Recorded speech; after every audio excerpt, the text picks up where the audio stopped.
ನಮಸ್ಕಾರ ವಿದ್ಯಾರ್ಥಿಗಳೇ, Kannada excellence academy ಚಾನಲ್ಗೆ ಸ್ವಾಗತ. ಈ ವಿಡಿಯೋದಲ್ಲಿ 3ನೇ ತರಗತಿಯ 9ನೆಯ ಗದ್ಯ ಪಾಠ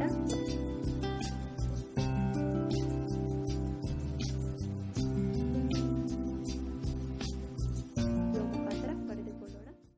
ಮೊದಲಿಗೆ ಪಾಠದ ಒಂದು ಸಾಮರ್ಥ್ಯವನ್ನು ತಿಳಿಯುವುದಾದರೆ ಸರಳ ಕಥೆ ಪುಸ್ತಕ ಹಾಗೂ ಮಕ್ಕಳ ಪುಸ್ತಕಗಳನ್ನು ಓದುವುದು ಅಭ್ಯಾಸ ಮಾಡಿಕೊಳ್ಳಿ. ಅದರಿಂದ ನಿಮ್ಮ ಭಾಷಾ ಸಂಪತ್ತು ಹೆಚ್ಚಾಗುವುದು, ಹಾಗೆಯೇ ಭಾಷೆಯನ್ನು ನೀವು ಸುಲಭವಾಗಿ ಕಲಿಯಬಹುದು. ಅಂದರೆ ಕನ್ನಡದ ಕಥೆ ಪುಸ್ತಕಗಳು ಅಪಾರವಾಗಿ ಸಿಗುತ್ತವೆ. ಅಂತಹ ಕಥೆ ಪುಸ್ತಕಗಳನ್ನು, ಮಕ್ಕಳ ಕಥೆ ಪುಸ್ತಕಗಳನ್ನು ಓದುವುದನ್ನು ಅಭ್ಯಾಸ ಮಾಡಿಕೊಳ್ಳಿ. ಅತ್ಯಂತ ಸುಂದರವಾದಂತಹ ಮತ್ತು ಆಸಕ್ತಿದಾಯಕವಾಗಿರುವಂತಹ ಅನೇಕ ಕಥೆ ಪುಸ್ತಕಗಳು ನಿಮಗೆ ಸಿಗುತ್ತವೆ. ಅಷ್ಟೊಂದು ಶ್ರೀಮಂತವಾದ ಕನ್ನಡ ಸಾಹಿತ್ಯವನ್ನು ಹೊಂದಿರುವ ನಾವು ಕಥೆ ಪುಸ್ತಕಗಳನ್ನು ಓದುವುದರಿಂದ ನಿಮ್ಮ ಜ್ಞಾಪಕ ಶಕ್ತಿ ಹೆಚ್ಚಾಗುತ್ತದೆ ಹಾಗೂ ಭಾಷಾ ಸಂಪತ್ತು, ಸಾಹಿತ್ಯ ಅಭಿರುಚಿ ಕೂಡ ಹೆಚ್ಚಾಗುತ್ತದೆ ಎಂಬುದು ಈ ಒಂದು ಪಾಠದ ಪ್ರಮುಖ ಉದ್ದೇಶ ಅಥವಾ ಸಾಮರ್ಥ್ಯ. ಇನ್ನು ಪ್ರವೇಶ ಎಂದರೆ, ಕಥೆಗಳೆಂದರೆ ಎಲ್ಲರಿಗೂ ಇಷ್ಟ. ಅದು ಚಿಕ್ಕ ಮಕ್ಕಳಿಂದ ಹಿಡಿದು ದೊಡ್ಡವರವರೆಗೆ ಕಥೆಗಳನ್ನು ನಾವು ನಾನಾ ರೀತಿಯಲ್ಲಿ ನೋಡಬಹುದು. ಅವುಗಳೆಂದರೆ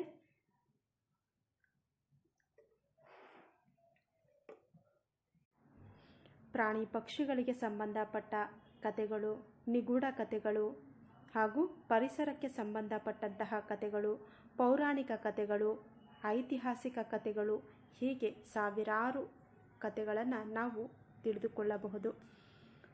ಅಂತೆಯೇ ಇತರರಿಗೆ ಕಥೆಗಳನ್ನು ಓದುವುದರಿಂದ ನೀವು ಕಥೆಯನ್ನು ಹೇಳಬಹುದು. ಕಥೆಗಳು ಓದುಗ ಅಥವಾ ಕೇಳುಗರಿಗೆ ಸಂತೋಷದ ಜೊತೆಗೆ ಅಚ್ಚರಿಯನ್ನು ಉಂಟು ಮಾಡುತ್ತವೆ. ಮಕ್ಕಳೇ, ಇಂತಹ ಕಥೆಗಳನ್ನು ಗಮನಿಸಿ ಓದಿ, ಇದನ್ನು ನಿಮ್ಮ ಗೆಳೆಯರಿಗೂ ಕೂಡ ಹೇಳಿ. ಕಥೆಗಳನ್ನು ಓದುವ ಅಭ್ಯಾಸವನ್ನು ಮಾಡಿಕೊಳ್ಳಿ. ಪ್ರತಿದಿನ ಇಂತಹ ಕಥೆ ಪುಸ್ತಕಗಳನ್ನು ಓದಿ. ಅದರಿಂದ ನಿಮ್ಮ ಓದಿನ ಆಸಕ್ತಿ ಹೆಚ್ಚಾಗುತ್ತದೆ. ಅತ್ಯಂತ ಸುಂದರವಾದ ಒಂದು ಕಥೆ ಇದು. ಕಥೆಯನ್ನು ಓದುತ್ತಾ ಸಾರಾಂಶವನ್ನು ಕೂಡ ತಿಳಿಯೋಣ. ಪುರಾಣ ಕಾಲದಲ್ಲಿ ಭಗೀರಥ ಎಂಬ ದೊರೆ ಇದ್ದನು.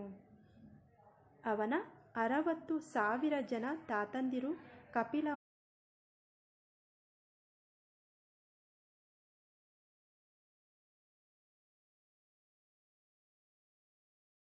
ಅದಕ್ಕೆ ದೇವಲೋಕದ ಗಂಗೆಯನ್ನು ಭೂಮಿಗೆ ತಂದು ಅವನ ತಾತಂದಿರ ಬೂದಿಯ ಮೇಲೆ ಹರಿಸಬೇಕೆಂದು ಜ್ಞಾನಿಗಳಾದ ಋಷಿಗಳು ಹೇಳಿದರು. ಕಥೆಯ ಸಾರಾಂಶ ಎಂದರೆ, ಪುರಾಣ ಕಾಲದಲ್ಲಿ, ತುಂಬ ಹಿಂದೆ ಕಾಲದಲ್ಲಿ ಭಗೀರಥ ಎನ್ನುವಂತಹ ಒಬ್ಬ ದೊರೆ ಇದ್ದ, ಒಬ್ಬ ರಾಜ ಇದ್ದ, ಒಬ್ಬ ಅರಸ ಇದ್ದ.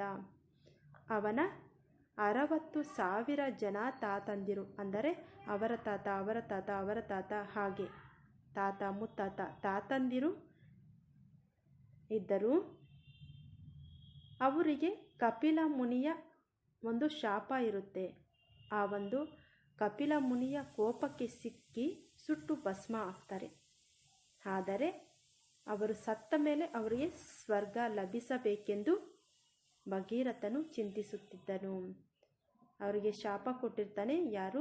ಕಪಿಲ ಮುನಿ. ಅವರಿಗೆ ಸ್ವರ್ಗ ಸಿಗಬೇಕು, ಅವರು ಸತ್ತು ಅವರಿಗೆ ಮೋಕ್ಷ ಸಿಕ್ಕಿರಲ್ಲ, ಅವರಿಗೆ ಸ್ವರ್ಗ ಸಿಕ್ಕಬೇಕು. ಅದಕ್ಕಾಗಿ ಅವನು ಏನು ಮಾಡಬೇಕು? ಭಗೀರಥ ದೇವಲೋಕದ ಗಂಗೆಯನ್ನು ಭೂಮಿಗೆ ತಂದು ಅವನ ತಾತಂದಿರ ಬೂದಿಯ ಮೇಲೆ ಹರಿಸಬೇಕೆಂದು, ಆ ನೀರು ತಾತಂದಿರ ಬೂದಿಯ ಮೇಲೆ ಹರಿಸಬೇಕೆಂದು ಜ್ಞಾನಿಗಳಾದ ಋಷಿಗಳು ಹೇಳಿದರು.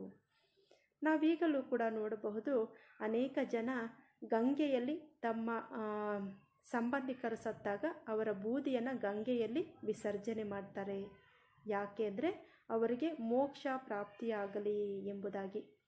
ಅದೇ ರೀತಿ ಇಲ್ಲಿ ಕೂಡ ಭಗೀರಥ ದೇವಲೋಕದಿಂದ ಗಂಗೆಯನ್ನು ಭೂಮಿಗೆ ತಂದು ಅವನ ತಾತಂದಿರ ಬೂದಿಯ ಮೇಲೆ ಹರಿಸಬೇಕೆಂದು ಋಷಿ ಮುನಿಗಳು ಹೇಳ್ತಾರೆ. ಮುಂದೆ ಏನಾಗುತ್ತೆ? ದೇವಲೋಕದ ಗಂಗೆಯನ್ನು ಭೂಮಿಗೆ ತರುವುದು ಅಸಾಧ್ಯವಾದ ಕೆಲಸವಾಗಿತ್ತು. ಆದರೆ ಭಗೀರಥ ತನ್ನ ನಿರ್ಧಾರದಿಂದ ಎಳ್ಳಷ್ಟು ಹಿಂದೆ ಸರಿಯಲಿಲ್ಲ. ಎಷ್ಟೇ ಕಷ್ಟವಾದರೂ ಗಂಗೆಯನ್ನು ಭೂಮಿಗೆ ತಂದೆ ತರುತ್ತೇನೆಂದು ತಪಸ್ಸಿಗೆ ಕುಳಿತ. ದೇವಲೋಕದಿಂದ ಗಂಗೆಯನ್ನು ಭೂಮಿಗೆ ತರುವುದು ತುಂಬ ಕಷ್ಟವಾದಂತಹ ಕೆಲಸ.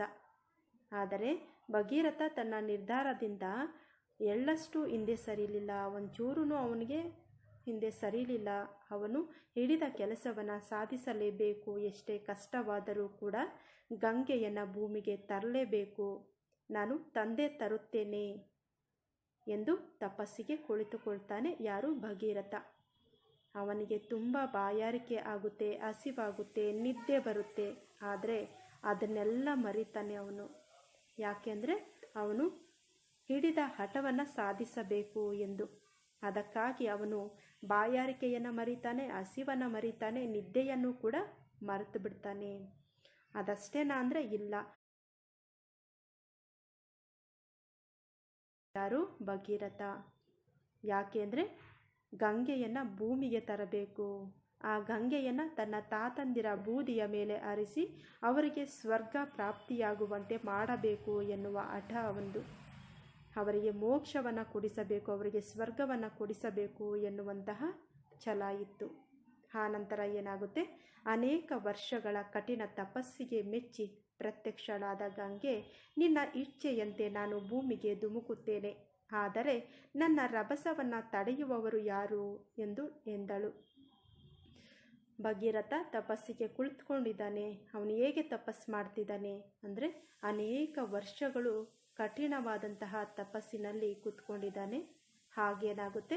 ಭಗೀರಥನ ಒಂದು ತಪಸ್ಸಿಗೆ ಮೆಚ್ಚಿ ಗಂಗೆ ಪ್ರತ್ಯಕ್ಷಳಾಗ್ತಾಳೆ. ಗಂಗೆ ಕೇಳ್ತಾಳೆ, ನಿನ್ನ ಇಚ್ಛೆಯಂತೆ ನಾನು ಭೂಮಿಗೆ ಧುಮುಕುತ್ತೇನೆ, ನಿನ್ನ ಇಚ್ಛೆಯಂತೆ ನಾನು ಭೂಮಿಗೆ ಬರುತ್ತೇನೆ. ಆದರೆ ನಾನು ಬರಬೇಕಾದ್ರೆ ನಾನು ತುಂಬ ರಭಸವಾಗಿ, ತುಂಬ ವೇಗವಾಗಿ ನಾನು ಹರಿದು ಬರ್ತೀನಿ. ನನ್ನ ರಭಸವನ್ನು ತಡೆಯುವವರು ಯಾರೂ ಇರಲ್ಲ, ಯಾರ ಕೈಯಲ್ಲೂ ಸಹ ಸಾಧ್ಯ ಇಲ್ಲ ನನ್ನ ರಭಸವನ್ನು ತಡೆಯುವುದಕ್ಕೆ. ನನ್ನ ರಭಸದಿಂದ ಅನೇಕ ಬೆಟ್ಟ, ಗುಡ್ಡ, ಕಾಡು, ಹಳ್ಳಿ, ಊರು, ಪಟ್ಟಣಗಳು ಹೀಗೆ ಎಲ್ಲವೂ ಸಹ ಕೊಚ್ಚಿ ಹೋಗುತ್ತವೆ. ಅಷ್ಟೊಂದು ರಭಸವಾಗಿ ನಾನು ಹರಿದು ಬರುತ್ತೇನೆ. ಅದನ್ನು ತಡೆಯುವವರು ಯಾರು ಎಂದು ಕೇಳುತ್ತಾಳೆ ಗಂಗೆ. ಆಗ ಚಿಂತಾಕ್ರಾಂತನಾದ ಭಗೀರಥ ಮತ್ತೆ ತಪಸ್ಸಿಗೆ ಕುಳಿತ. ಚಿಂತೆಯಲ್ಲಿ ಮುಳುಗಿದಂತಹ ಭಗೀರಥ ಮತ್ತೆ ತಪಸ್ಸಿಗೆ ಕುಳಿತುಕೊಳ್ತಾನೆ. ಆಗ ಅವನಿಗೆ ಬ್ರಹ್ಮದೇವನು ಪ್ರತ್ಯಕ್ಷನಾದ.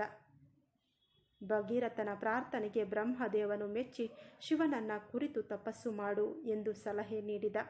ಅದರಂತೆ ಭಗೀರಥ ತಪಸ್ಸನ್ನು ಮುಂದುವರಿಸಿದ. ಅವನ ಕಠಿಣ ತಪಸ್ಸಿಗೆ ಮೆಚ್ಚಿ ಪ್ರತ್ಯಕ್ಷನಾದ ಶಿವ, ನಿನ್ನ ಧೈರ್ಯ, ಭಕ್ತಿ, ದೃಢ ಸಂಕಲ್ಪವನ್ನು ಮೆಚ್ಚಿದ್ದೇನೆ. ಧುಮ್ಮಿಕ್ಕುವ ಗಂಗೆಯನ್ನು ತಡೆದು ನಾನು ಶಿರದಲ್ಲಿ ಧರಿಸುತ್ತೇನೆ. ಗಂಗೆ ನನ್ನ ಶಿರದಿಂದ ಭೂಮಿಗೆ ಇಳಿದು ನಿನ್ನನ್ನು ಹಿಂಬಾಲಿಸುವಳು ಎಂದನು. ಆಗ ಗಂಗೆ, ನನ್ನ ರಭಸವನ್ನು ತಡೆದುಕೊಳ್ಳುವವರು ಯಾರು ಎಂದು ಕೇಳಿದಾಗ ಚಿಂತೆಯಲ್ಲಿ ಮುಳುಗ್ತಾನೆ ಭಗೀರಥ. ಆಗ ಮತ್ತೆ ತಪಸ್ಸಿಗೆ ಕೂತ್ಕೊಳ್ತಾನೆ. ಆಗ ಅವನಿಗೆ ಬ್ರಹ್ಮದೇವನು ಪ್ರತ್ಯಕ್ಷ ಆಗ್ತಾನೆ. ಬ್ರಹ್ಮದೇವ ಪ್ರತ್ಯಕ್ಷ ಆಗಿ ಭಗೀರಥನ ಪ್ರಾರ್ಥನೆಯನ್ನು ಮೆಚ್ಚಿ ಹೀಗೆ ಹೇಳ್ತಾನೆ, ನೀನು ಶಿವನನ್ನ ಕುರಿತು ತಪಸ್ಸು ಮಾಡು ಎಂದು ಸಲಹೆಯನ್ನು ನೀಡ್ತಾನೆ ಬ್ರಹ್ಮದೇವ. ಅದರಂತೆ ಭಗೀರಥ ಮತ್ತೆ ತಪಸ್ಸಿಗೆ ಕೂತ್ಕೊಳ್ತಾನೆ, ತಪಸ್ಸನ್ನು ಮುಂದುವರಿಸ್ತಾನೆ. ಅವನ ಕಠಿಣ ತಪಸ್ಸಿಗೆ ಮೆಚ್ಚಿ ಶಿವ ಪ್ರತ್ಯಕ್ಷನಾಗ್ತಾನೆ. ನಾನು ನಿನ್ನ ಧೈರ್ಯ, ಭಕ್ತಿ, ದೃಢ ಸಂಕಲ್ಪವನ್ನು ಮೆಚ್ಚಿಕೊಂಡಿದ್ದೇನೆ. ಧುಮ್ಮಿಕ್ಕುವ ಅಂದರೆ ರಭಸವಾಗಿ ಬರುವಂತಹ ಗಂಗೆಯನ್ನು ತಡೆದು ನಾನು ಶಿರದಲ್ಲಿ ಧರಿಸುತ್ತೇನೆ. ಗಂಗೆ ನನ್ನ ಶಿರದಿಂದ ಭೂಮಿಗೆ ಇಳಿದು ನಿನ್ನನ್ನು ಹಿಂಬಾಲಿಸಿಕೊಂಡು ಬರುತ್ತಾಳೆ ಎಂದು ಹೇಳುತ್ತಾನೆ. ಅಂತೆಯೇ ಬೋರ್ಗೆರೆಯುತ್ತಾ ಧುಮ್ಮಿಕ್ಕಿದ ಗಂಗೆಯನ್ನು ಶಿವನು ಜಟೆಯಲ್ಲಿ ತಡೆದು ಭೂಮಿಗೆ ಹರಿಯಬಿಟ್ಟನು. ಗಂಗೆ ರಭಸದಿಂದ ಹರಿಯುವಾಗ ಜಹ್ನು ಮಹರ್ಷಿಯ ಆಶ್ರಮ ಕೊಚ್ಚಿಕೊಂಡು ಹೋಯಿತು. ಇದರಿಂದ ಕೋಪಗೊಂಡ ಮಹರ್ಷಿಯು ಗಂಗೆಯನ್ನು ಒಂದೇ ಗುಟುಕಿಗೆ ಕುಡಿದು ಬಿಟ್ಟನು. ಮುಂದೆ ಏನಾಗುತ್ತೆ? ಶಿವನು ಭಗೀರಥನ ತಪಸ್ಸಿಗೆ ಮೆಚ್ಚಿ ನಾನು ಗಂಗೆಯನ್ನು ಶಿರದಲ್ಲಿ ಧರಿಸುತ್ತೇನೆ ಎಂದಾಗ ಶಿರದಿಂದ ಭೂಮಿಗೆ ಇಳಿದು ಆ ನೀರು ಬರುತ್ತದೆ, ಅದನ್ನು ನಿನ್ನನ್ನು ಹಿಂಬಾಲಿಸಿಕೊಂಡು ಬರುತ್ತಾಳೆ ಎಂದಾಗ, ಅಂತೆಯೇ ಗಂಗೆಯನ್ನು ಶಿವನು ಶಿರದಲ್ಲಿ ಧರಿಸುತ್ತಾನೆ. ಆನಂತರ ಶಿರದಿಂದ ಧುಮುಕುವ ನೀರು ಭಗೀರಥನನ್ನು ಹಿಂಬಾಲಿಸುತ್ತೆ. ಬೋರ್ಗರೆಯುತ್ತಾ ಧುಮ್ಮಿಕಿದ ಗಂಗೆಯನ್ನು ಶಿವನು ಜಟೆಯಲ್ಲಿ ತಡೆಯುತ್ತಾನೆ, ಭೂಮಿಗೆ ಹರಿಯ ಬಿಡುತ್ತಾನೆ. ಆದರೆ ಗಂಗೆ ರಭಸದಿಂದ ಹರಿಯುವಾಗ ಜೆಹ್ನು ಮಹರ್ಷಿಯ ಆಶ್ರಮ ಕೊಚ್ಚಿಕೊಂಡು ಹೋಗುತ್ತೆ. ಇದರಿಂದ ಕೋಪಗೊಂಡ ಮಹರ್ಷಿಯು ಗಂಗೆಯನ್ನು ಒಂದೇ ಗುಟಿಕೆಗೆ ಕುಡಿದು ಬಿಡುತ್ತಾನೆ. ಆ ನಂತರ ಏನಾಗುತ್ತೆ? ಇಷ್ಟೆಲ್ಲ ಪ್ರಯತ್ನಗಳ ನಂತರವೂ ಗಂಗೆ ಸಿಗಲಿಲ್ಲ. ಆದರೂ ಭಗೀರಥ ಎದೆಗುಂದದೆ ಜೆಹ್ನು ಮಹರ್ಷಿಯನ್ನ ತನ್ನ ಪ್ರಾರ್ಥನೆಯಿಂದ ಮೆಚ್ಚಿಸಿದ. ತನ್ನ ಪಿತೃಗಳ ಸದ್ಗತಿಗಾಗಿ ಭಗೀರಥ ಮಾಡುತ್ತಿರುವ ಪ್ರಯತ್ನವನ್ನು ಮೆಚ್ಚಿ ಮಹರ್ಷಿ ಗಂಗೆಯನ್ನು ತನ್ನ ಕಿವಿಯಿಂದ ಹರಿಯಲು ಬಿಟ್ಟನು. ಇಷ್ಟೆಲ್ಲ ತಪಸ್ಸನ್ನು ಮಾಡಿ ಬ್ರಹ್ಮದೇವನನ್ನು, ಗಂಗೆಯನ್ನು, ಶಿವನನ್ನು ಎಲ್ಲರನ್ನ ಮೆಚ್ಚಿಸಿ ಗಂಗೆಯನ್ನು ಭೂಮಿಗೆ ತರ್ತಾನೆ. ಆದರೆ ಇಲ್ಲಿ ಜೆಹ್ನು ಮಹರ್ಷಿ ಒಂದೇ ಗುಟಿಕೆಗೆ ಗಂಗೆಯನ್ನು ಕುಡಿದು ಬಿಡುತ್ತಾನೆ. ಇಷ್ಟೆಲ್ಲ ಪ್ರಯತ್ನಗಳ ನಂತರವೂ ಗಂಗೆ ಸಿಗಲಿಲ್ಲ. ಆದರೂ ಸಹ ಭಗೀರಥ ಧೈರ್ಯಗೆಡಲಿಲ್ಲ, ಎದೆಗುಂದಲಿಲ್ಲ. ಜೆಹ್ನುವನ್ನು ತನ್ನ ಪ್ರಾರ್ಥನೆಯಿಂದ ಮೆಚ್ಚಿಸಿದ. ಜೆಹ್ನು ಮಹರ್ಷಿಯನ್ನು ತನ್ನ ಪ್ರಾರ್ಥನೆಯಿಂದ ಮೆಚ್ಚಿಸಿದ. ತನ್ನ ಪಿತೃಗಳ ಸದ್ಗತಿಗಾಗಿ ಭಗೀರಥ ಮಾಡುತ್ತಿರುವ ಪ್ರಯತ್ನವನ್ನು ಮೆಚ್ಚಿ ಮಹರ್ಷಿ ಗಂಗೆಯನ್ನು ತನ್ನ ಕಿವಿಯಿಂದ ಹರಿಯಲು ಬಿಟ್ಟನು. ಆಗ ಜೆಹ್ನು ಮಹರ್ಷಿಯನ್ನು ಬೇಡಿಕೊಳ್ಳುತ್ತಾನೆ ಭಗೀರಥ. ತನ್ನ ತಾತಂದಿರ ಸದ್ಗತಿಗಾಗಿ ಅವನು ನಾನಾ ರೀತಿಯಲ್ಲಿ ಮೆಚ್ಚಿಸಿ ಮಹರ್ಷಿ ಗಂಗೆಯನ್ನು ಮೆಚ್ಚಿಸುತ್ತಾನೆ. ಆಗ ಮಹರ್ಷಿ ಗಂಗೆಯನ್ನು ತನ್ನ ಕಿವಿಯಿಂದ ಬಿಡುತ್ತಾನೆ. ಮುಂದೆ ಏನಾಗುತ್ತೆ? ಅಂತೂ ಭಗೀರಥ ಗಂಗೆಯನ್ನು ಭೂಮಿಗೆ ತರಲು ಮಾಡಿದ ಸಾಹಸಕ್ಕೆ ಫಲ ದೊರೆಯಿತು. ಭಗೀರಥನ ಪ್ರಾರ್ಥನೆಯನ್ನು ಮನ್ನಿಸಿ ಹಿಂಬಾಲಿಸಿದ ಗಂಗೆ ಹರಿದು ಅವನ ತಾತಂದಿರ ಬೂದಿಯನ್ನು ತೊಯ್ದಳು. ಅವರಿಗೆ ಸ್ವರ್ಗ ಲಭಿಸಿತು. ಎಷ್ಟೇ ಅಡ್ಡಿ ಆತಂಕಗಳು ಬಂದರೂ ಭಗೀರಥ ಎದೆಗುಂದದೆ ತನ್ನ ದೃಢ ಸಂಕಲ್ಪದಿಂದ ಅಂದುಕೊಂಡ ಕಾರ್ಯವನ್ನು ಸಾಧಿಸಿದನು. ಅಂತೂ ಭಗೀರಥ ಗಂಗೆಯನ್ನು ಭೂಮಿಗೆ ತರಲು ಮಾಡಿದ ಸಾಹಸಕ್ಕೆ ಫಲ ದೊರೆಯಿತು. ಭಗೀರಥನ ಪ್ರಾರ್ಥನೆಯನ್ನು ಮನ್ನಿಸಿ ಹಿಂಬಾಲಿಸಿದ ಗಂಗೆ ಹರಿದು ಅವನ ತಾತಂದಿರ ಬೂದಿಯನ್ನು ತೊಯ್ಯುತ್ತಾಳೆ. ಅಂದರೆ ಬೂದಿಯ ಮೇಲೆ ಹೋಗುತ್ತಾಳೆ, ತೊಯ್ಯುತ್ತಾಳೆ. ಅವರಿಗೆ ಸ್ವರ್ಗ ಲಭಿಸಿತು. ಎಷ್ಟೇ ಅಡ್ಡಿ ಆತಂಕಗಳು ಬಂದರೂ ಕೂಡ ಭಗೀರಥ ಎದೆಗುಂದದೆ ತನ್ನ ದೃಢ ಸಂಕಲ್ಪದಿಂದ, ದೃಢ ನಿಶ್ಚಯದಿಂದ ಅಂದುಕೊಂಡ ಕಾರ್ಯವನ್ನು ಸಾಧಿಸಿದ. ಇನ್ನು ಪಾಠದಲ್ಲಿ ಬಂದಿರುವಂತಹ ಪದಗಳ ಅರ್ಥವನ್ನು ನೋಡೋಣ. ಕೋಪ ಎಂದರೆ ಸಿಟ್ಟು, ಮೆಚ್ಚು ಎಂದರೆ ಇಷ್ಟಪಡು, ಇಚ್ಛೆ ಎಂದರೆ ಆಪೇಕ್ಷೆ, ಬಯಕೆ, ಚಿಂತಾಕ್ರಾಂತ ಎಂದರೆ ಯೋಚನೆಗೆ ಒಳಗಾದ, ಧುಮುಕು ಎಂದರೆ ಕೆಳಗೆ ಹಾರು, ಜಿಗಿ ಎಂಬರ್ಥ, ಪ್ರತ್ಯಕ್ಷ ಎಂದರೆ ಕಾಣಿಸಿಕೊ, ತೊಯ್ಯು ಅಂದರೆ ನೆನೆಯುವುದು, ಒದ್ದೆಯಾಗುವುದು, ಎದೆಗುಂದು ಅಂದರೆ ಧೈರ್ಯಗೆಡು. ಇದಾಗಿದೆ ಪದಗಳ ಅರ್ಥ. ಇನ್ನು ಪ್ರಶ್ನೋತ್ತರಗಳನ್ನು ನೋಡೋಣ. ಪ್ರಶ್ನೆ 1. ಭಗೀರಥ ಯಾರಿಗೆ ಸ್ವರ್ಗ ಸಿಗಬೇಕೆಂದು ಚಿಂತಿಸುತ್ತಿದ್ದನು? ಉತ್ತರ: ಭಗೀರಥ ತನ್ನ ತಾತಂದಿರಿಗೆ ಸ್ವರ್ಗ ಸಿಗಬೇಕೆಂದು ಚಿಂತಿಸುತ್ತಿದ್ದನು. ಪ್ರಶ್ನೆ 2. ಋಷಿಗಳು ಭಗೀರಥನಿಗೆ ಏನೆಂದು ಹೇಳಿದರು? ಉತ್ತರ: ಋಷಿಗಳು ಭಗೀರಥನಿಗೆ ದೇವಲೋಕದ ಗಂಗೆಯನ್ನು ತಾತಂದಿರ ಬೂದಿಯ ಮೇಲೆ ಹರಿಸಲು ಹೇಳಿದರು. ಪ್ರಶ್ನೆ 3. ಭಗೀರಥನು ಏಕೆ ತಪಸ್ಸಿಗೆ ಕುಳಿತನು? ಭಗೀರಥನು ದೇವಲೋಕದ ಗಂಗೆಯನ್ನು ಭೂಮಿಗೆ ತರಲು ತಪಸ್ಸಿಗೆ ಕುಳಿತನು. ಪ್ರಶ್ನೆ 4. ಗಂಗೆ ಭಗೀರಥನಿಗೆ ಏನೆಂದು ಹೇಳಿದಳು? ಗಂಗೆ ಭಗೀರಥನಿಗೆ ತಾನು ಬರುವ ರಭಸವನ್ನು ತಡೆದುಕೊಳ್ಳುವವರು ಯಾರು ಎಂಬುದಾಗಿ ಹೇಳಿದಳು. ಪ್ರಶ್ನೆ 5. ಗಂಗೆ ಹರಿಯುವ ರಭಸವನ್ನು ತಡೆದವರು ಯಾರು? ಉತ್ತರ: ಗಂಗೆ ಹರಿಯುವ ರಭಸವನ್ನು ಶಿವನು ತಡೆದನು. ಇನ್ನು ಹೊಂದಿಸಿ ಬರೆಯಿರಿ ಆ ಪಟ್ಟಿ ಮತ್ತು ಬಾ ಪಟ್ಟಿ. ಆ ಪಟ್ಟಿಯಲ್ಲಿ ಗಂಗೆ, ಜೆಹ್ನು, ಭಗೀರಥ. ಬಾ ಪಟ್ಟಿಯಲ್ಲಿ ರಾಜ, ನದಿ, ಮಹರ್ಷಿ. ಗಂಗೆ ಎನ್ನುವುದು ನದಿ, ಜೆಹ್ನು ಎನ್ನುವುದು ಮಹರ್ಷಿ, ಭಗೀರಥ ಎನ್ನುವುದು ಒಬ್ಬ ರಾಜ. ಇನ್ನು ಕೆಳಗಿನ ಘಟನೆಗಳನ್ನು ಕೊಟ್ಟಿರುವ ಸ್ಥಳದಲ್ಲಿ ಅನುಕ್ರಮವಾಗಿ ಬರೆಯಿರಿ ಎಂದು ಕೇಳಲಾಗಿದೆ. ಗಂಗೆ ಭೂಮಿಗೆ ಧುಮ್ಮಿಕ್ಕಿ ಹರಿದು ಬಂದಳು. ವಾಕ್ಯವನ್ನು ಸರಿಪಡಿಸಿ ಬರೆಯಬೇಕು ನೀವು. ಸರಿಯಾದ ಉತ್ತರ: ಭೂಮಿಗೆ ಗಂಗೆ ಧುಮ್ಮಿಕ್ಕಿ ಹರಿದು ಬಂದಳು. ಪ್ರಶ್ನೆ 2. ಶಿವನು ಗಂಗೆಯನ್ನು ಶಿರದಲ್ಲಿ ಧರಿಸಿದ. ಗಂಗೆಯನ್ನು ಶಿವನು ಶಿರದಲ್ಲಿ ಧರಿಸಿದ. ಪ್ರಶ್ನೆ 3, ಗಂಗೆಯನ್ನು ಭೂಮಿಗೆ ತರಬೇಕೆಂದು ಭಗೀರಥ ತಪಸ್ಸು ಮಾಡಿದ. ಉತ್ತರ, ಭಗೀರಥ ಭೂಮಿಗೆ ಗಂಗೆಯನ್ನು ತರಲೇಬೇಕೆಂದು ತಪಸ್ಸು ಮಾಡಿದ. ಪ್ರಶ್ನೆ 4, ಜಹನು ಮಹರ್ಷಿ ಗಂಗೆಯನ್ನು ಕಿವಿಯ ಮೂಲಕ ಹರಿಯಲು ಬಿಟ್ಟನು. ಉತ್ತರ, ಗಂಗೆಯನ್ನು ಜಹನು ಮಹರ್ಷಿ ಕಿವಿಯ ಮೂಲಕ ಹರಿಯಲು ಬಿಟ್ಟನು. ಇನ್ನು ಕೊಟ್ಟಿರುವ ಮಾತನ್ನು ಯಾರು ಯಾರಿಗೆ ಹೇಳಿದರು ಎಂಬುದಾಗಿ ಪ್ರಶ್ನೆಯನ್ನು ಕೇಳಲಾಗಿದೆ. ಗಂಗೆಯನ್ನು ನಾನು ಶಿರದಲ್ಲಿ ಧರಿಸುತ್ತೇನೆ. ಯಾರು ಹೇಳಿದ್ದು? ಶಿವ ಹೇಳಿದ್ದು. ಯಾರಿಗೆ? ಭಗೀರಥನಿಗೆ. ಪ್ರಶ್ನೆ 2, ನಿನ್ನ ಇಚ್ಛೆಯಂತೆ ನಾನು ಭೂಮಿಗೆ ಧುಮುಕುತ್ತೇನೆ. ಯಾರು ಹೇಳಿದ್ದು? ಗಂಗೆ. ಯಾರಿಗೆ ಹೇಳಿದ್ದು? ಭಗೀರಥನಿಗೆ. ಇನ್ನು ಈ ಪದಗಳಿಗೆ ನಾನಾರ್ಥಕ ಪದಗಳನ್ನು ಬರೆಯಿರಿ. ಮುನಿ ಎಂದರೆ ಋಷಿ ಹಾಗೂ ಕೋಪ, ಎರಡು ನಾನಾರ್ಥ ಪದಗಳನ್ನು ಕೊಡಬಹುದು.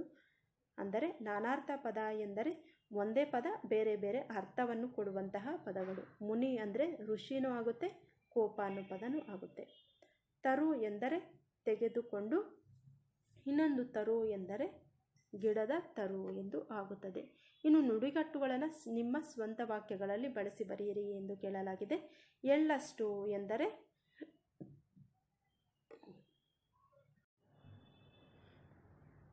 ಭಗೀರಥನು ತಪಸ್ಸಿಗೆ ಕುಳಿತಾಗ ಅನೇಕ ಕಷ್ಟಗಳು ಬಂದಾಗ ಅವನು ಎಳ್ಳಷ್ಟು ವಿಚಲಿತನಾಗಲಿಲ್ಲ. ಎರಡನೆಯದು ಎದೆಗುಂದು. ನಾವು ಕಷ್ಟಗಳಿಗೆ ಎದೆಗುಂದಬಾರದು. ನಂತರದ ಪ್ರಶ್ನೆಯನ್ನು ನೋಡೋಣ. ಈ ಪದಗಳನ್ನು ಸರಿಪಡಿಸಿ ಬರೆದು ಓದಿ ಎಂದಿದೆ. ಇಲ್ಲಿ ತಾತಂದಿರು, ರಭಸ, ಸ ಅಕ್ಷರ ಬರೀಬೇಕು. ಅಲ್ಲಿ ನೀವು ಸ್ಪೆಲ್ಲಿಂಗ್ ಮಿಸ್ಟೇಕ್ಸ್ ಇದೆ, ಅದನ್ನು ಸರಿ ಮಾಡಬೇಕು. ಜ್ಞಾನಿ, ಅಸಾಧ್ಯ, ದೇವಲೋಕ, ಚಿಂತಾಕ್ರಾಂತ. ಇಲ್ಲಿ ನೀವು ಕಾಗುಣಿತ ಅಕ್ಷರಗಳು ತಪ್ಪಿದೆ, ಅದನ್ನು ಸರಿಯಾಗಿ ಬರೀಬೇಕು.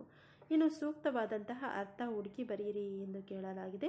ಲಭಿಸು ಎಂದರೆ ದೊರಕುವುದು, ದೃಢ ಸಂಕಲ್ಪ ಅಂದರೆ ದೃಢ ನಿಶ್ಚಯ, ಬೋರ್ಗರೆ ಎಂದರೆ ರಭಸ, ಸದ್ಗತಿ ಅಂದರೆ ಒಳ್ಳೆಯ ಒಂದು ಸ್ವರ್ಗ, ಮಹರ್ಷಿ ಎಂದರೆ ಋಷಿ. ಆನಂತರ ಕೆಳಗಿನ ಪಠ್ಯಭಾಗಕ್ಕೆ ಸೂಕ್ತ ಲೇಖನ ಚಿಹ್ನೆಗಳನ್ನು ಹಾಕಿ ಅರ್ಥಪೂರ್ಣವಾಗಿ ಓದಿ ಎಂದು ಕೇಳಲಾಗಿದೆ. ಭಗೀರಥನ ಅನೇಕ ವರ್ಷಗಳ ಕಠಿಣ ತಪಸ್ಸಿಗೆ ಮೆಚ್ಚಿ ಪ್ರತ್ಯಕ್ಷಳಾದ ಗಂಗೆ, ನಿನ್ನ ಇಚ್ಛೆಯಂತೆ ನಾನು ಭೂಮಿಗೆ ಧುಮುಕುತ್ತೇನೆ, ಆದರೆ ನನ್ನ ರಭಸವನ್ನು ತಡೆಯುವವರು ಯಾರು ಎಂದಳು. ಇಲ್ಲಿ ಭಗೀರಥನ ಅನೇಕ ವರ್ಷಗಳ ಕಠಿಣ ತಪಸ್ಸಿಗೆ ಮೆಚ್ಚಿ ಅಂತ ಕಾಮ ಹಾಕಿ ಪ್ರತ್ಯಕ್ಷಳಾದ ಗಂಗೆ, ನಿನ್ನ ಇಚ್ಛೆಯಂತೆ ನಾನು ಭೂಮಿಗೆ ಧುಮುಕುತ್ತೇನೆ, ಪೂರ್ಣ ವಿರಾಮ ಚಿಹ್ನೆ, ಆದರೆ ನನ್ನ ರಭಸವನ್ನು ತಡೆಯುವವರು ಯಾರು ಎಂದಳು ಎಂಬುದಾಗಿ ಬರೆಯಬೇಕು. ಇಲ್ಲಿ ಲೇಖನ ಚಿಹ್ನೆಗಳನ್ನು ಕೊಟ್ಟಿದ್ದಾರೆ. ಅಲ್ಪ ವಿರಾಮ ಎಂದರೆ ವಾಕ್ಯಾಂಶಗಳ ಮುಂದುವರಿಕೆಯಲ್ಲಿ ಬಳಸುವುದು. ಅರ್ಧ ವಿರಾಮ ಎಂದರೆ ವಾಕ್ಯದ ಮುಂದುವರಿಕೆಯಲ್ಲಿ ಬಳಸುವುದು. ವಿವರಣಾ ಚಿಹ್ನೆ ಎಂದರೆ ಒಂದು ಅಭಿಪ್ರಾಯದ ವಿವರಣೆಯನ್ನು ಮುಂದಿನಂತೆ ಇದೆ ಎಂದು ತೋರಿಸುವಾಗ ಬಳಸುವಂತಹದ್ದು. ಪೂರ್ಣ ವಿರಾಮ ಎಂದರೆ ಪೂರ್ಣ ವಾಕ್ಯದ ಕೊನೆಯಲ್ಲಿ ಬಳಸುವಂತಹದ್ದು. ಭಾವಸೂಚಕ ಎಂದರೆ ಅಚ್ಚರಿ, ಖೇದ, ಸಂತೋಷ, ವಿಷಾದ ಇತ್ಯಾದಿ ಭಾವಗಳನ್ನು ಸೂಚಿಸುವಾಗ ಬಳಸುವಂತಹದ್ದು. ಪ್ರಶ್ನಾರ್ಥಕ ಎಂದರೆ ಪ್ರಶ್ನೆಯನ್ನು ಸೂಚಿಸಲು ಬಳಸುವುದು ಅಥವಾ ಅನುಮಾನ ಸೂಚಕ ಪದಗಳ ಪಕ್ಕದಲ್ಲಿ ಬಳಸುವಂತಹದ್ದು. ಉದ್ಧರಣ ಚಿಹ್ನೆ ಅಂದರೆ ಹೇಳಿಕೆ, ಮಾತುಗಳನ್ನು ಗುರುತಿಸಲು ಹೇಳುವುದು.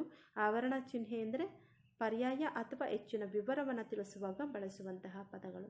ಈ ಅಲ್ಪ ವಿರಾಮವನ್ನು ಇಂಗ್ಲೀಷಲ್ಲಿ ಕಾಮ ಎಂದು, ಅರ್ಧ ವಿರಾಮವನ್ನು ನಾವು ಎರಡು ಚುಕ್ಕೆಯನ್ನು ಇಡುವುದರ ಮೂಲಕ ವಿವರಣಾ ಚಿಹ್ನೆಯನ್ನು, ಎಲ್ಲ ಚಿಹ್ನೆಗಳನ್ನು ನಾವಿಲ್ಲಿ ನೋಡ್ತಾ ಇದ್ದೀವಿ. ಪೂರ್ಣ ವಿರಾಮ ಒಂದು ಡಾಟ್, ಭಾವಸೂಚಕ, ಆಶ್ಚರ್ಯ ಸೂಚಕ ಚಿಹ್ನೆಯನ್ನು ನಾವು ನೋಡ್ತಾ ಇದ್ವಿ, ಎಕ್ಸ್ಕ್ಲಮೇಟರಿ ಚಿಹ್ನೆಯನ್ನು. ಪ್ರಶ್ನಾರ್ಥಕ ಎಂದಾಗ ಕ್ವಶನ್ ಮಾರ್ಕ್. ಉದ್ಧರಣ ಚಿಹ್ನೆ ಅಂದರೆ ಡಬಲ್ ಕೋಟ್ಸ್ ಇರುವಂಥದ್ದನ್ನು. ಆವರಣ ಚಿಹ್ನೆ ಎಂದರೆ ಒಂದು ಬಾಕ್ಸ್ ಇರುವಂಥದ್ದನ್ನು ನಾವು ಇಲ್ಲಿ ನೋಡಬಹುದು. ಇನ್ನು ಇದಾಗಿದೆ ಪಾಠಕ್ಕೆ ಸಂಬಂಧಪಟ್ಟಂತೆ ಓದುವಿಕೆ, ಸಾರಾಂಶ, ಪ್ರಶ್ನೋತ್ತರಗಳು, ಪದಗಳ ಅರ್ಥ ಹಾಗೂ ವ್ಯಾಕರಣಕ್ಕೆ ಸಂಬಂಧಪಟ್ಟಂಥ ವಿಚಾರಗಳು. ವಿಡಿಯೋ ಇಷ್ಟವಾದರೆ ತಪ್ಪದೇ ಲೈಕ್ ಮಾಡಿ ಹಾಗೂ ನಿಮ್ಮ ಗೆಳೆಯರ ಜೊತೆ ಶೇರ್ ಮಾಡಿ. ಮುಂದಿನ ವಿಡಿಯೋದಲ್ಲಿ ಮತ್ತೆ ಭೇಟಿಯಾಗೋಣ ಮತ್ತೊಂದು ಹೊಸ ಪದ್ಯ ಅಥವಾ ಪದ್ಯದೊಂದಿಗೆ. ಧನ್ಯವಾದಗಳು.